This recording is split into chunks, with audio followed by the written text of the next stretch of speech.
Hi, I'm Jason Inman. I'm Jay Washington. And I'm Ashley Victoria Robinson. And we're here to review Black Lightning Season 1, Episode 4, Black Jesus. And if you haven't seen this, Black Jesus. And if you haven't seen this episode, you might want to come back later because there will be Black Jesus spoilers. Black Lightning is recruited to rally against the 100 gang. Anissa investigates a new drug hitting the streets. Meanwhile, familiar faces begin to appear. Very special guest, Thunderstorm, is back again this week. And I'm glad that we got him here because this episode starts out where some urinals get thrown at Jefferson Pierce. I mean...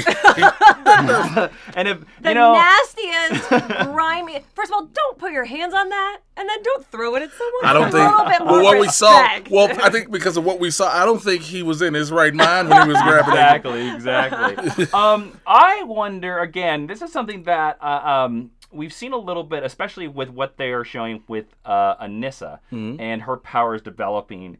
And seeing this kid reminded me a lot of some Marvel storylines with mutant growth hormone and teenager mutants happening. Are we going to see a wave of superpowered teenagers? And is this, like, because I got the sense that this drug that we later learn is called Greenlight wasn't just a crazy drug. Like, he wasn't just hopped up. Like, this gave him, like, super strength. Did you guys get that same idea? As long as it facilitates Static joining the show, I'm fine with it. Oh, there you go. You know what? A lot of people have been asked about that. I'm hoping we do go the way of more superpowered kids. And this is me for the culture. Just gonna say it. To see young African-American mutants just running around, well, not mutants, superpowered individuals. Meta-humans. just a group of them. That would be nice. I mean, we're going to see those in the school. We'll see more that surround Freeland, a.k.a. Atlanta Light. Pierce's School for Gifted Youngsters. Yo, that'd be dope. Yeah. Yo, one of your, you get Professor Oliver Queen, who can't teach anybody. Well, it's a whole other universe. Barry can come and teach science class. He'll just throw tennis balls at them and then launch arrows. No, he's going to use his, finger gun, and they'll have to dodge Jefferson's lightning bolt. But I think, I like where they're going with it because we don't know for sure if the drug is giving them abilities or if it's the catalyst to kick it off. Sure, and then we get another scene, especially because we see Miss Eve again here, episode 2 for 2. Oh, that was so awful. And she's, at first I thought she was doing an autopsy or something Did like we that. all An embalming, I think. She was embalming. Yeah, and Tobias is talking about, we get a nice reference again to Black Lightning Year 1, where we find out that Tobias was a former city councilman that sort of got absorbed by the 100. But then the body's alive, which again leads to my theory that, do more people have superpowers in this world than we know? Clearly, if you're being embalmed and you just wake your eyes up like, it's about 7:15. What do you guys think is going on there? I think that the Fishers really must have needed some help if they let someone into their basement. That's a 6 Feet Under reference. There you go. I knew everyone at home would understand that one. I think that this just ratchets up the evil level and the threat level because that's disgusting and just purely evil on a different level. And kind of combining that with the harpoons, I think Black Lightning is in for some real bad stuff. Can we even mention how evil she got with talking to Tobias about him being albino? Yeah. Yes. And He's magic. He's magic. You're like, the lore. In Africa, they would take albinos and kill them and ground up to dust because they thought they were magical and didn't break stride and face and just kept looking at them.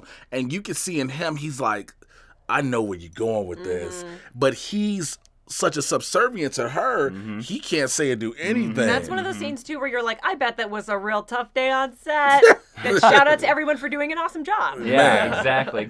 Let's also talk about something that we don't talk about a lot on these DC TV recaps. Something I noticed, especially in this episode, especially when Anissa stopped and pulled over at the gas station. Also, as well, when the actress China was in the hospital with Khalil, Black Lightning seems to shoot on a lot of real locations. The Jefferson Pierce's house seems like a real house because it has a lot of depth of field. That looks like a real hospital. When he goes to the bar with Two Bits, it seems like a real bar. His school where he works at. His school seems like a big qualifier of that is that if you look at sets, you can see that if they have a lot of depth to them. Or a ceiling. Because the one usually a ceiling or an exit sign. People don't build exit signs into sets. The biggest one is you can look at Gamby's little bat cave. That is most clearly a set. Yes. But then when you cut to Jefferson Pierce's house and you see that you can see through the living room, over the shoulder, into the dining room, out the window, you're like, that looks like a real set. I appreciate this, especially the gas station scene, because it really it's something that we knock some of the other shows because they look too much like Vancouver. You can see or Star Labs and Arrow, and the Vancouver shows will redress the same. How many times has Jitters been 6 other restaurants on Arrow? Yo, I've noticed it. So I'm like, they did a Jitters. We just shot it from this angle this time. Yeah, but I really appreciate that. So I want to give a mad shout out to whoever is the location scout, producer, like that. Yeah. It gives this show a very distinct look. Again, like we talked about last week, how this episode, these shows are very real. Mm-hmm. Having your sets be real adds this nice little subconscious layer. Well, and while we were watching it, Jay actually said that these episodes look different than any other CW shows. Yeah. And I think it's a great strength that Black Lightning has. Yeah. This is also the episode that revealed as well, and I would love to hear your guys' opinion on this. Interior shots are bathed in blue. Exterior shots are bathed in yellow. And there have been shots where danger or something bad is about to happen where we'll get a red highlight either in the set design or in the in the last episode, all the shots in the church were lit red. Ah, interesting. When Tobias killed Lala in the jail cell, it was a red tint. Mm-hmm. I'm seeing everything. Mm-hmm. Let's talk about the greatest joke in this episode. Tobias Whale calling somebody Earth, Wind, and Fire. Did he look like Earth, Wind, and Fire? I love that. I thought it was awesome. Jay, who is that joke for? It's like that joke is not for. It's not for the youth. Nope. It's for that older generation that's going to watch Black Lightning. It's for people that experienced the 70s. You definitely. If you're a fan of the older music of the 70s, so Tobias Whale goes to the mortician who supposedly decreed that Black Lightning was dead. Yeah, he was the guy that knew Black Lightning was dead. Right. He was you saw the body. He was like, yeah. He was like, what did he look like? Huh? Did he look like Earth, Wind, and Fire? Mm-hmm. I was like, what? He was like, did he look like Maurice White? And if you're listening, watching this, Google Maurice White, Earth, Wind, and Fire right now, and promise you'll be like, okay, I get it. Let's talk about something that we aren't going to say, okay, I get it, with. Henderson and the family dinner, and seeing Mrs. Henderson only get to say one line. Oh, I'm sorry, poor actress under 5, that you only got one line. But hey, I liked your hoop earrings. You at least got to hang out with Cress Williams for a day. That's a plus. Yeah. So a couple hours in that dining room. Yeah, but I liked this family dinner. I liked that Henderson was there at the family dinner. I like that Henderson is a friend. Yeah, and I liked Anissa giving Henderson crap, being like, you and Black Lightning have the same agenda. Why are you fighting Black Lightning? This is the it's definitely the third, maybe the fourth episode in a row where we've seen Anissa, even before she was powered, go up and confront gangsters in a way that you would expect maybe a police officer or an officer of the law to do. So she's stepping up in a big way to fill a void that she sees. So I really appreciated the conversation in lieu of all of that evidence. Well, again, to go back to realism, you have a lot of women now who've stepped up in communities.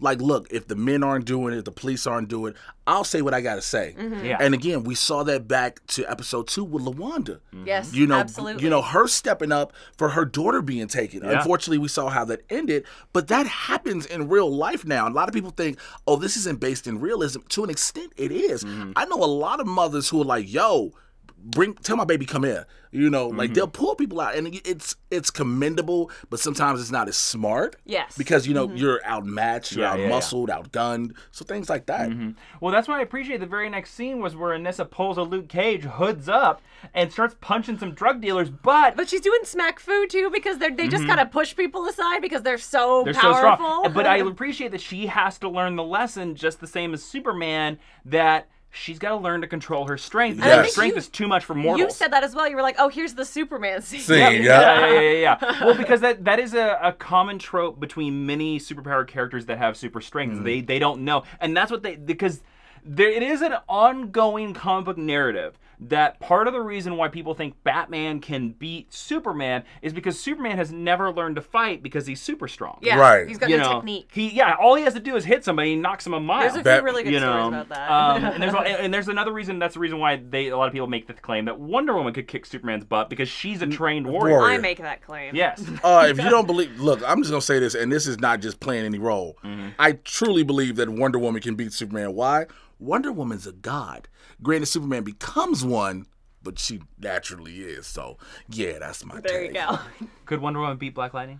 Hell yeah. Yeah, she could. Yeah, she could. But he could charm her. He could charm her because, he take them goggles off, had that beard lined up. Like he wears his, three-piece Suit. suit. Yeah. I honestly think Jefferson would like turn off his goggles, sit down in a chair, and be like, "I'm too old for this crap." But I think he would. I also do think Anissa could rope herself a nice Amazonian girlfriend. Oh, nice. Oh, I believe she for sure would. Yeah. Man, listen. Let's speak enough. There's another great line of dialogue in this episode where Jefferson talks about black kids ODing never makes the news because they talk about the makes effects, the news. They talk about the effects of green light, how it addicts you immediately, which I thought was a very powerful. And why line. hadn't anyone heard about it before? Yeah, exactly. But let's talk about Black Lightning in the bar. So all the lights are flickering. It's really good. They're filming in a real bar. And then Two Bits. I love him. He was a great actor. He's a great actor. He's negotiating with Black Lightning. He's like, look, this is my third strike. You don't think look, I'll take some time, but I don't need 30 years. Very topical and also